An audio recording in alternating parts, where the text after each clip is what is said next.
menyikapi berbagai permasalahan bangsa hari ini, mengapa saya kemana-mana, saya sempat punya lelucon juga, kemana-mana saya selalu berusaha untuk melawan gerakan salafisme wahabisme, tapi ternyata kandang saya di Madura kebobolan sendiri. Jadi salah satu pesantren kakek saya itu Abah Kiai Nawawi itu ternyata sekarang menjadi motor gerakan salafisme wahabisme di Madura, dan ini bahaya. Saya sedikit bercerita, kemarin saya sowan ke salah satu cicit dari Mbah Syekhuna Khalil, namanya Mbah Yai Zubair Muntasor di Bangkalan, baru minggu ini juga. Beliau berkata, "Nak, kalau wahabisme ini datang ke Madura, maka Madura itu pasti akan tenggelam dan akan menjadi biang rusuh." Ya, saya dalam hati, nggak ada Wahabi aja orang Madura ini selalu bikin rusuh kalau berkenalan dengan soal-soal politik. Karena sekarang yang paling membelah-belah orang NU di Madura itu adalah persoalan orientasi politik. Makanya Mbah Yai Ma'ruf Amin pernah juga dipersekusi. Rumahnya Pak Mahfud juga pernah dipersekusi. Ini padahal semuanya orang NU. Tapi kemudian orientasi politiklah yang membelah semua itu dan berusaha mencabik-cabik kita hari ini, dan ditambah dengan akselerasi wahabisme di Madura sehingga betul-betul Madura terancam. Lalu Mbah Yai Zubair Muntasor bilang, kalau wahabisme ini kemudian berhasil menguasai Indonesia, maka semua orang Indonesia akan saling tikam satu sama lain, akan saling tikam satu sama lain, dan akan saling bermusuhan satu sama lain, karena memang kelompok ini adalah kelompok yang sudah terbiasa melakukan proses-proses hakimiyah dan takfiriyah.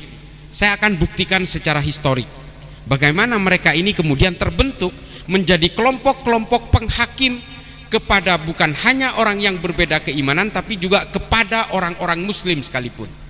Sesama muslim pun akan mereka kafirkan kalau mereka berbeda dengan dirinya.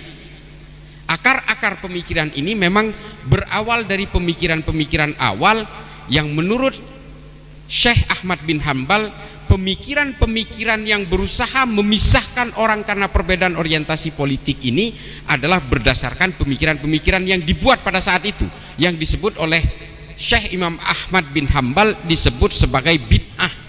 Karena Nabi tidak melakukan konsep yang disebut dengan al-wala wal bara. Saya bertanggung jawab terhadap pemikiran ini, bahwa pemikiran inilah yang membuat seluruh umat Islam hari ini saling bermusuhan satu sama lain. Ini awalnya. Saya diserang gara-gara ini. Pemikiran-pemikiran Ibnu Taimiyah dalam kitabnya Majmu' al-Fatawa ini kemudian menjadi petaka setelah diakselerasi oleh Muhammad bin Abdul Wahab untuk kebutuhan-kebutuhan politik, supaya Ibnu Saud berkuasa di Arab Saudi. Ini nggak bisa dipungkiri. Sejarah, ini sejarah, dan semua kitab sejarah menulis ini, termasuk kitab-kitab sejarah, buku-buku sejarah yang menulis pergerakan politik Islam pada abad ke-19 hingga abad modern hari ini. Tidak bisa dipungkiri. Ajaran-ajaran Wahabisme ini digelorakan oleh Muhammad bin Abdul Wahab untuk menyokong gerakan-gerakan politik Ibnu Saud, untuk memerdekakan Arab Saudi dari cengkraman kekuasaan Kekaisaran Ottoman. Ini yang harus diakui. Mengapa kemudian kelompok Wahabi ini sangat memusuhi kelompok Habaib misalnya? Dzurriyyah kenabian ditolak oleh orang Wahabi karena apa? Karena musuh Ibnu Saud ini adalah seorang Habaib dari kota Ha'il di Mekah. Ini yang kemudian digelorakan ajaran-ajaran ini, seolah-olah ini adalah ajaran agama, padahal ini adalah kebutuhan-kebutuhan politik dari keluarga Ibnu Saud.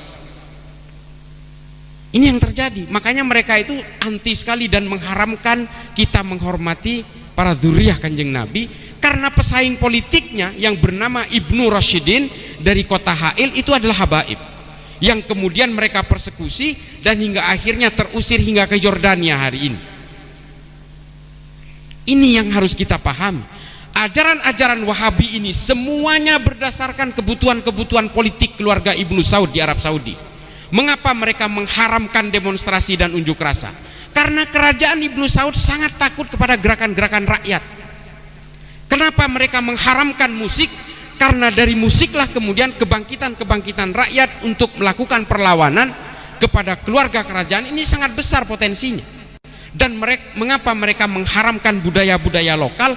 Karena perkumpulan-perkumpulan budaya inilah yang akan menjadikan gerakan-gerakan perlawanan terhadap kekuatan politik keluarga Ibnu Saud dalam kerajaan Saudi. Ini yang harus dipahami oleh kita. Gerakan-gerakan maulid adalah perkumpulan-perkumpulan jamaah untuk memuliakan Nabi pun juga dilarang. Karena apa?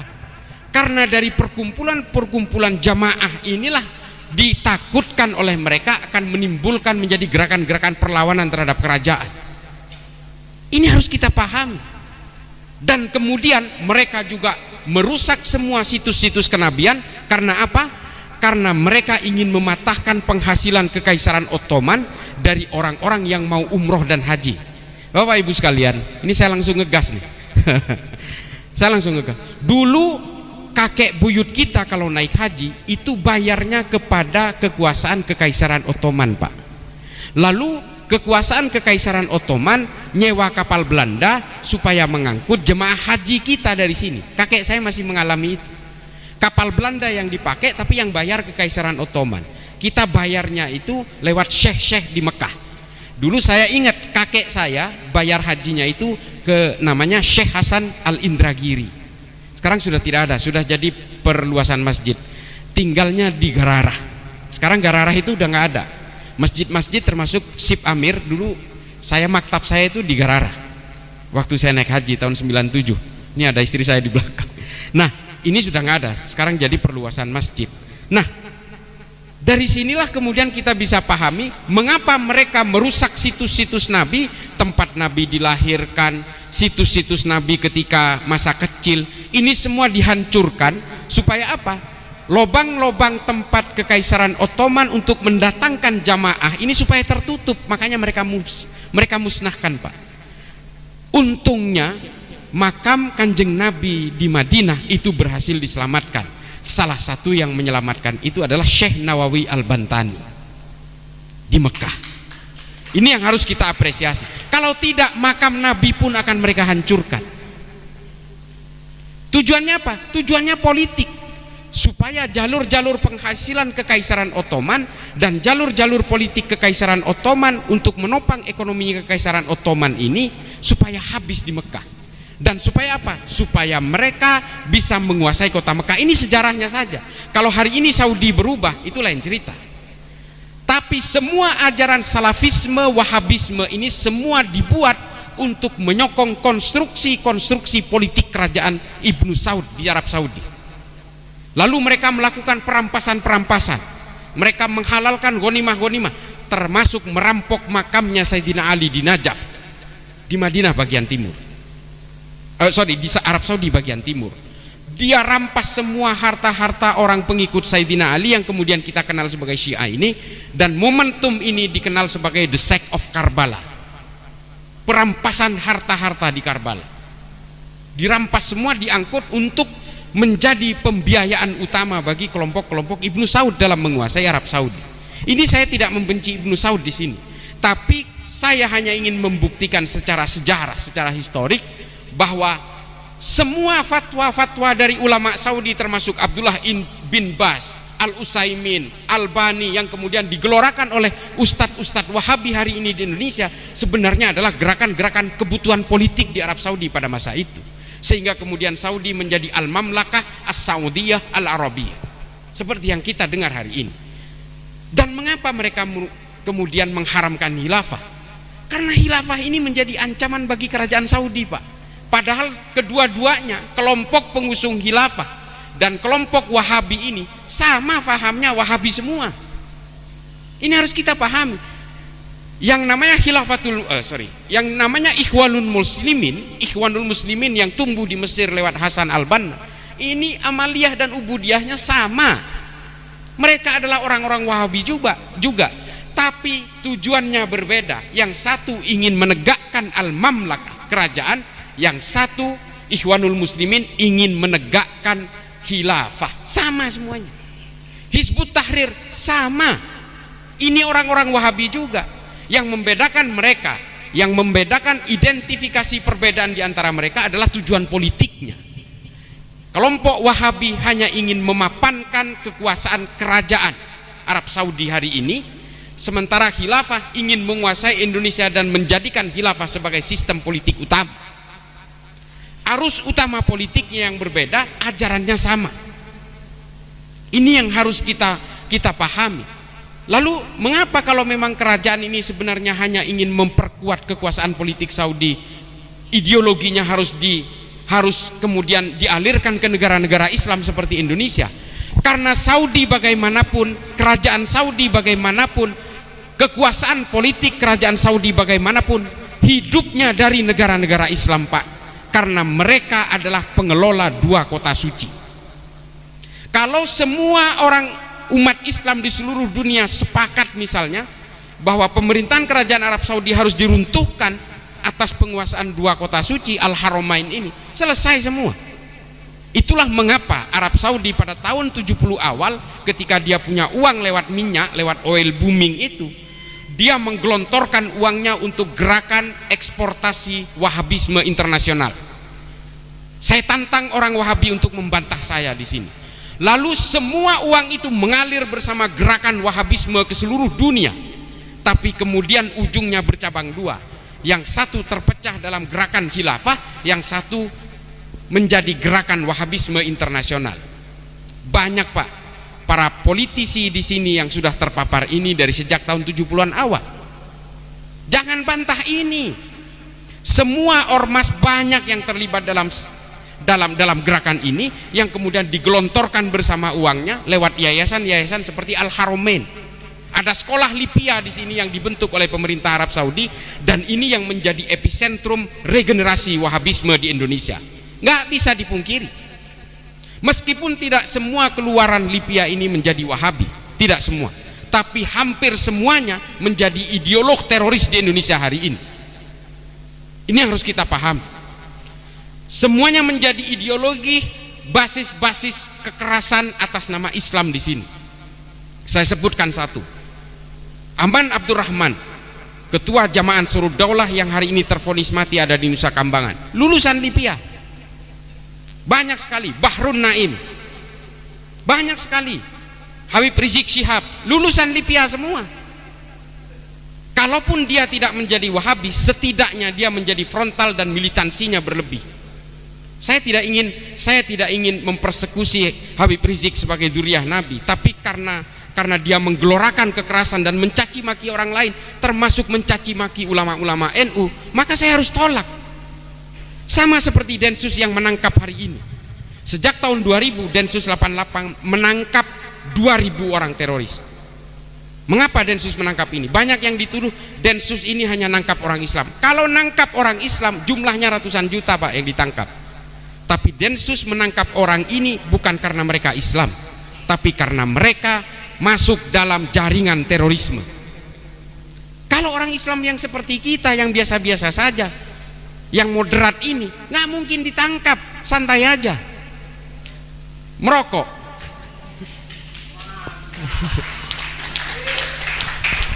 merokok dan tidak gelisah oleh orang lain, tidak mengkafirkan orang lain. Live and subscribe. Tapi ini kemudian yang digelorakan oleh mereka, dan hingga akhirnya apa? Kita semua terjebak dalam hakimiyah takfiriyah. Harus kita pahami, Pak, kalau ingin merobohkan Indonesia, maka harus merobohkan NU. Orang-orang NU hari ini oleh kelompok Wahabi Salafi ini semuanya menggunakan teknik makan bubur, Pak. Dimakan dari pinggir baru di tengahnya. Dan hari ini orang-orang Nahdien kultural di berbagai kampung-kampung di desa-desa itulah yang dimakan oleh mereka. Di Madura, Pak, saya bayangin juga, kita bayangkan Madura itu kalau ditanya agamanya NO, Nahdlatul Ulama. Ini orang Madura, saking fanatiknya dan saking takzimnya kepada para ulama. Hari ini sudah masuk mereka, dan salah satu yang menjadi penyuaranya adalah kakek saya. Saya miris sekali. Dan orang di kampung saya sudah dijahiliahkan semua. Konsep mereka itu memang adalah berusaha menjahiliahkan orang yang tidak sama dengan mereka, karena mereka merasa ajaran agamanya adalah yang paling otentik dengan ajaran Nabi. Ini klaim mereka. Nabi tidak pernah mengkafir-kafirkan, apalagi menjahiliahkan orang, sesama muslim terutama.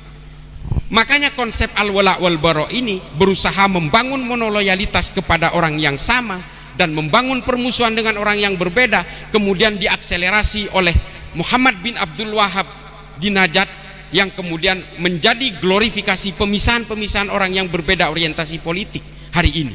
Sesama NU pun bisa saling bantai, Pak, hanya karena perbedaan politik 01, 02. Kita tidak bisa mungkiri itu. Coba bayangin hari ini orang NU saling berperang, terutama di Madura, hanya karena perbedaan orientasi politik. Ini racun. Mereka sama-sama tahlilan, mereka sama-sama maulidan, mereka juga sama-sama melakukan haul, tapi ketika dihadapkan kepada perbedaan orientasi politik, mereka bisa saling bunuh satu sama lain. Dan kita semua sudah masuk dalam jebakan konsep-konsep al-wala wal bara itu. Ini bahaya sekali. Ini bukan ajaran NU yang begini. Kalau Nabi melakukan teknik-teknik metodologi al-wala wal bara, Pak, makanya oleh Imam Ahmad Ibnu Hambal itu dikatakan ini bid'ah, karena Nabi ketika hijrah ke Madinah langsung membuat piagam Madinah.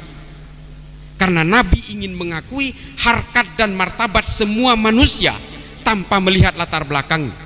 Ketika Nabi belum masuk ke Madinah, suku Aus dan Khazraj udah saling bantai satu sama lain. Dua suku, Pak, sama-sama dari Yaman, di Yasrib.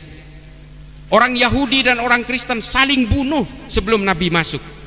Lalu Nabi masuk hijrah ke Madinah, membuat satu kesepakatan bersama 49 pasal yang mengatur kesamaan hak dan kewajiban di Madinah.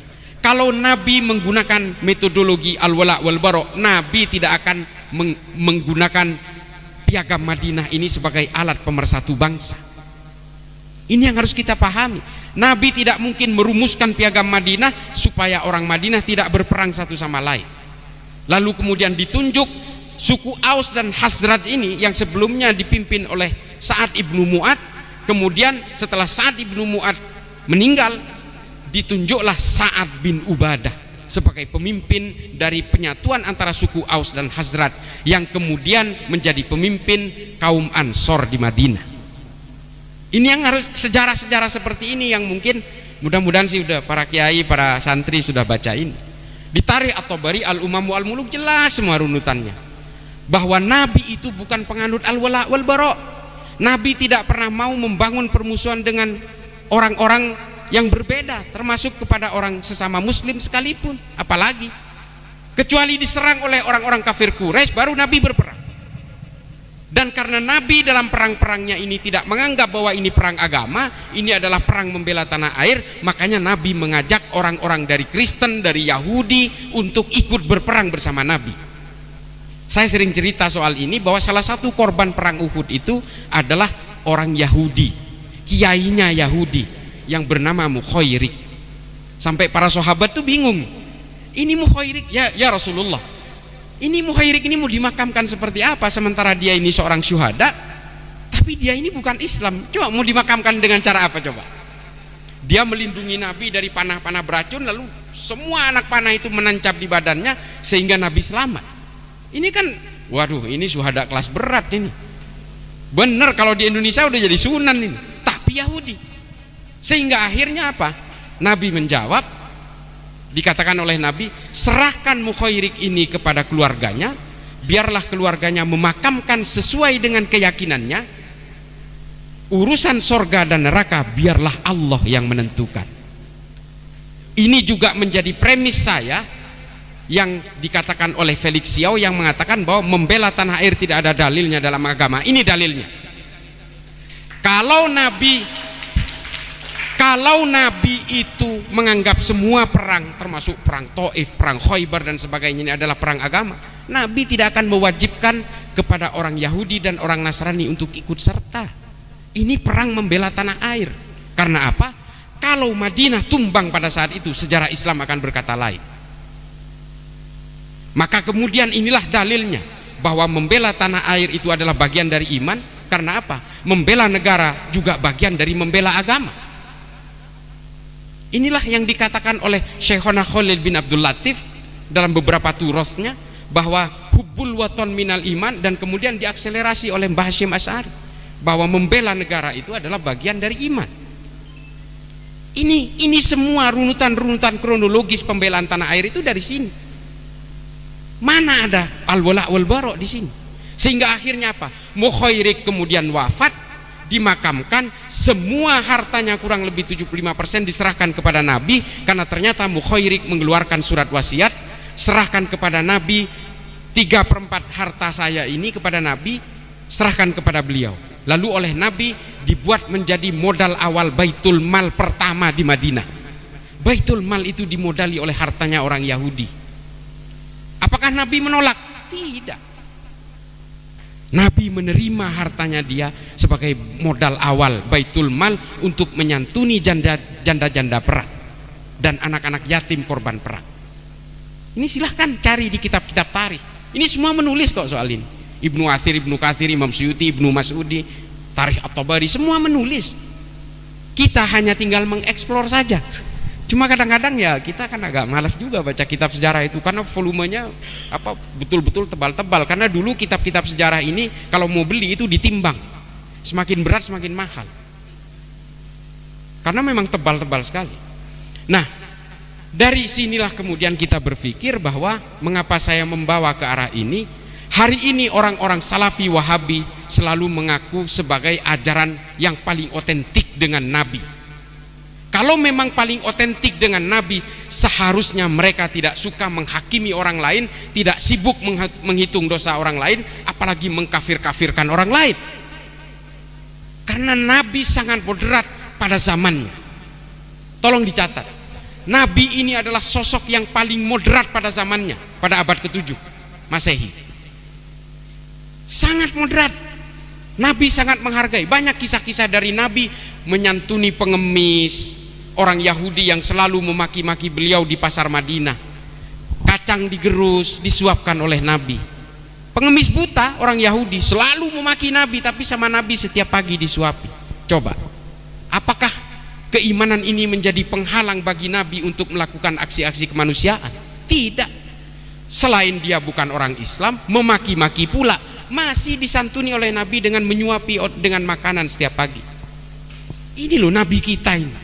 Sebegitu kuatnya melakukan aksi-aksi kemanusiaan, sebegitu kuatnya menyuarakan kedamaian, dan sangat moderat pada zamannya. Orang-orang suku Aus dan Khazraj itu heran, kok bisa loh Kanjeng Nabi ini, sosok yang pada saat itu bisa menenteramkan Madinah yang sebelumnya terjadi perang hampir setiap hari. Suku Aus dan Khazraj ini perangnya nggak berhenti-berhenti, termasuk suku-suku Quraisyah, terus suku-suku Bani Qainuqa. Ini orang-orang Yahudi semua ini, bertempur sesama orang Yahudi hanya berebut untuk menarik pajak dari masyarakat. Kota Yasrib ini sebelum dikuasai oleh Nabi, ini dikuasai oleh kerajaan Persia. Tukang mungut pajaknya itu orang-orang Yahudi. Orang Yahudi ini saling berperang satu sama lain hanya untuk merebut hak untuk memungut pajak ini. Mereka berperang satu sama lain. Suku Aus dan Khazraj ini orang dari Yaman yang membawa permusuhan dari Yaman ke kota Yasrib. Tapi ketika Nabi hijrah, berhasil menentramkan semuanya.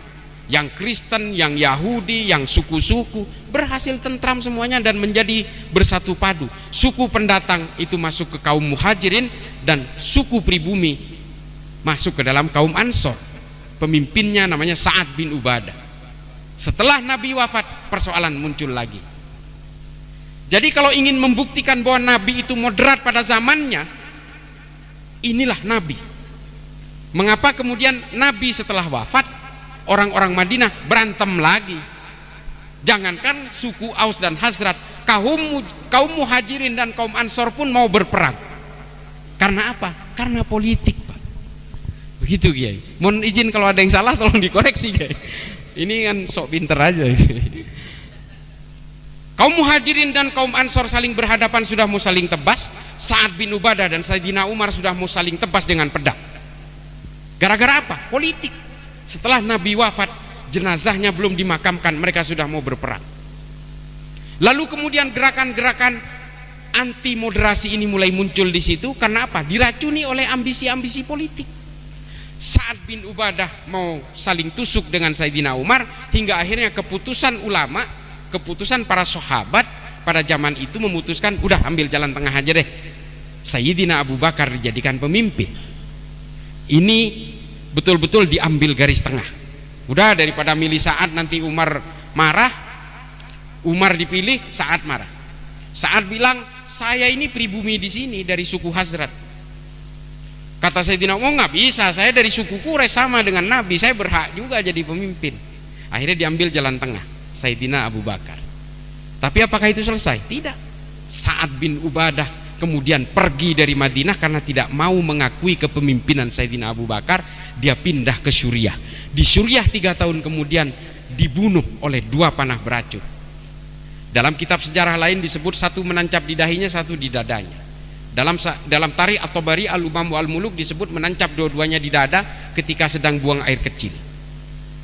Karena buang air kecilnya itu berdiri, belum duduk, lalu muncul fitnah di situ bahwa Sa'ad bin Ubadah dibunuh oleh jin karena posisi berdiri.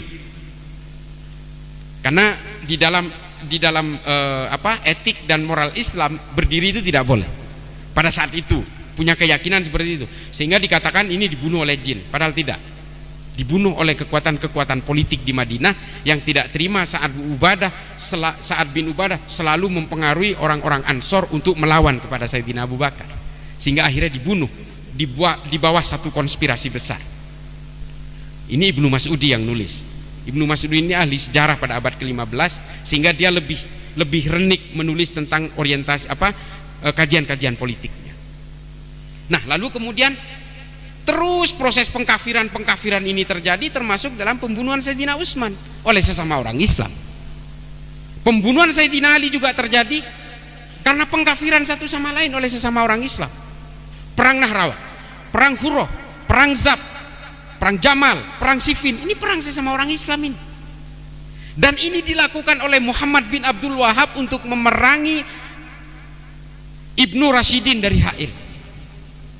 Ada 8 kali perang di antara sesama orang Islam di Arab Saudi hanya untuk kemerdekaan Saudi, untuk supaya Ibnu Saud menjadi pemimpin, yang menewaskan 12.000 muslim di Mekah dan Madinah. Coba bayangin, jurus-jurus saling mengkafirkan satu sama lain, jurus-jurus, Kiai, mohon maaf ya, terima kasih. Jurus-jurus saling mengkafirkan satu sama lain, menghakimi satu sama lain, ini adalah jurus-jurus politik supaya terjadi perpecahan di antara umat Islam. Dan ini dilakukan juga oleh Muhammad bin Abdul Wahab, sehingga mereka berperang antara Ibnu Rashidin dengan keluarga Ibnu Saud sebanyak 8 kali perang terjadi, termasuk di Ha'il, termasuk di Najat, saling perang membunuh 12.000 muslim di Arab Saudi pada saat itu, dan dimenangkan oleh kelompok Ibnu Saud karena dibantu oleh pasukan Inggris. Salah satu yang terlibat di situ adalah MI6, agen rahasia Inggris bernama Lawrence, yang hari ini kita kenal dengan Lawrence of Arabia. Ini agen Inggris. Kalau mereka tidak bekerja sama dengan Inggris, bisa jadi kalah oleh keluarga Ibnu Rashid. Dan sejarah berkata lain. Wahabisme kemudian sampai ke negara ini karena Ibnu Saud yang berkuasa di Arab Saudi. Ini yang harus kita pahami semua. Jadi kalau hari ini mereka mengatakan paling otentik tapi sembari mengkafir-kafirkan sesama Islam, ini omong kosong. Nabi nggak seperti ini. Kalau mau menjaga otentisitas ajaran Nabi, ya tidak boleh mengkafir-kafirkan orang, menghakimi orang, menerakakan orang. Ini kan gayanya mereka ini. Kita orang-orang NU disebut ahlul bid'ah, disebut sebagai penyembah kuburan, ya kan? Ini yang dilakukan oleh mereka. Lalu mereka mengatakan, sayalah ajaran Nabi yang paling otentik, paling orisinal. Nabi juga begitu dulu. Kalau mereka betul-betul mengaku otentik dengan ajaran Nabi, tidak boleh mengkafirkan orang lain, karena Nabi ketika masuk ke Madinah sudah membuat piagam Madinah dan mendamaikan orang Kristen dan orang Yahudi, mendamaikan suku Aus dan Hazrat menjadi satu entitas yang bernama negara Madinah. Ini jejak Nabi ini loh. Mereka ini sebenarnya bukan pemangku ajaran Nabi yang paling otentik, mereka pemangku ajaran Muhammad bin Abdul Wahab paling otentik. Sebenarnya mereka ini adalah pemangku ajaran Muhammad bin Abdul Wahab, makanya namanya Wahabi. Setelah Wahabi identik dengan konotasi negatif, mereka rubah menjadi Salafi. Mereka mendomplengi nama Salafi seolah-olah ajaran saya adalah salafus soleh, mengikuti ajaran nenek moyang. Nanti dirubah lagi nih, udah mulai dirubah nih, karena Salafi identik dengan gerakan-gerakan teror di seluruh dunia, dirubah lagi menjadi as-sunnah. Ini gaya-gaya mereka semua ini. Kelompok hijrah ini sama, ini di polisi juga ada, ini polisi cinta sunnah. Setelah kepergok, setelah mereka ketahuan gerakannya, dirubah menjadi pembelajar cinta sunnah. Ini gerakan-gerakan bunglon ini kan memang metodologi mereka. Saya berani bersuara begini bukan karena saya sok berani, enggak. Memang kita harus menempatkan kepada hal-hal yang hak. Ajaran-ajaran kita ini semua bersanad keilmuannya. Mereka itu bersanad kepada al-Yutubiyah, repot memang. Meskipun ini disiarkan di YouTube, saya memang terus terang begini, kalau mereka menggunakan media digital, kita lawan dengan media digital. Saya selalu minta kepada Pak Ketum GMNU, kita glorifikasi lewat digital, karena digital kita hari ini, Mas, berapa Mas kelompok Wahabi ini dominan ya? Ratusan ribu, jutaan subscribernya, dan kita kalah jauh. Karena apa? Anak muda hari ini jangan dibawa ke halakoh-halakoh dan daurah, mereka nggak tertarik karena mereka habis main game nonton YouTube, dan ini yang dimanfaatkan oleh mereka. Jadi begitu adik-adikku sekalian ya, yang masih muda-muda, mari kita selamatkan negara ini. Kita betul-betul harus menyelamatkan ajaran-ajaran Islam yang berbasis wasatiyah ini. Kita jangan mau terpengaruh oleh gerakan-gerakan pengkafiran. Ini seperti artis hijrah nih, saya sudah mengatakan ini di EPDN. Ketika dia sudah merasa hijrah, dosanya sudah merasa lebur, lalu dia sibuk menghitung dosa orang lain. Itu tuh artis hijrah. Udah merasa yang paling aja udah pokoknya. Padahal kalau kata Jalaluddin Rumi dalam Fihi Ma Fihi, memang paling repot itu kepada orang yang sudah merasa paling dekat dengan Tuhan, sehingga orang lain itu dianggap paling jauh dengan Tuhan. Ini penyakit manusia, kata Jalaluddin Rumi. Lalu kemudian Tabrizi juga mengatakan, jangan anggap dengan beragama itu kalian justru diborgol-borgol. Dengan beragama kalian ini harus bebas untuk meraih kebutuhan-kebutuhan spiritual kepada Allah. Ini kata Tabrizi. Borgol-borgol dalam agama itu hanya diciptakan oleh manusia untuk ambisi-ambisinya. Dan hari ini coba lihat ajaran-ajaran Wahabi, begini haram, begitu haram. Kok kesannya agama jadi menakutkan. Jadi jangan heran kalau orang-orang penganut ateis di negara Islam itu terbesar justru di Saudi. Ada Rana Ahmad, Rahaf Al-Kunun, Dina Ali Sahnun. Ini perempuan-perempuan Saudi yang akhirnya pindah warga negara karena dia lebih nyaman tidak percaya kepada Tuhan. Coba bayangkan. Ini loh yang terjadi. Gallup Internasional melakukan survei bahwa 5 dari 300 orang Saudi mengaku tidak percaya kepada Tuhan. Karena apa? Di Saudi betul-betul agama ini dianggap sebagai hantu dan alat penakut bagi rakyatnya. Tapi Saudi sekarang mulai berbenah karena mungkin menyadari berbagai kesalahan masa lalu itu. Dia longgarkan, perempuan keluar negeri tidak harus pakai mahram, perempuan sudah boleh nyetir, orang ke mall juga tidak dibatasi lagi antara perempuan dan laki-laki dan semuanya. Ini loh. Mereka dari dulu dengan bangganya mengatakan bahwa ajaran agama saya yang saya jadikan undang-undang negara itu adalah yang terbaik, yang paling orisinil. Ajaran Islam yang lain ini imitasi, yang orisinil ini hanya ada di Saudi. Terus hari ini apa? Arab Saudi mulai melonggarkan semua ajaran-ajaran agama yang dijadikan sebagai undang-undang negara. Ulama semua yang menolak dipenggal, dihukum, didakwa, dipenjara. Imam Masjidil Haram pun dihukum 10 tahun. Pada akhirnya apa? Dia menyerah kepada kebutuhan-kebutuhan politik. Sejak awal pemerintahan Arab Saudi ini memang dibentuk untuk kepentingan-kepentingan politik, menunggangi ajaran-ajaran agama. Ajaran Wahabisme yang sekarang ini digelorakan di Indonesia ini sebenarnya memang berawal dari konstruksi politik kerajaan untuk membangun kekuatan supaya kekuasaan Ibnu Saud tidak ambruk. Lalu kemudian diakselerasi oleh ulama-ulama Ahlus Sunnah wal Jamaah dipersekusi dan dikunci di dalam rumahnya. Al-Maliki dan sebagainya semua tidak boleh memberikan halaqah-halaqah dan daurah. Hanya ulama Wahabi yang boleh. Ini kenapa? Karena kerajaan Arab Saudi takut sekali dengan gerakan-gerakan rakyat, makanya semua diharamkan. Dan ini dibawa ke Indonesia sehingga apa? Mereka berbenturan dengan orang-orang NU. Orang-orang NU yang tidak paham tentang gerakan mereka ini akhirnya betul-betul mengakui, oh ini betul-betul paling orisinil ini. Tidak, kalau orisinil ajaran Nabi tidak akan mengkafir-kafirkan orang lain. Nabi hanya mengkafirkan orang yang ingin memerangi Islam. Bahkan orang-orang yang berbeda keimanan pun oleh Nabi betul-betul diajak, a companion. Kalau di dalam kitab-kitab sejarah barat justru diajak untuk bersyarikah, diajak untuk membentuk satu kesatuan yang bernama Madinah lewat piagam Madinah itu. Saya kira begitu, mudah-mudahan ini bermanfaat.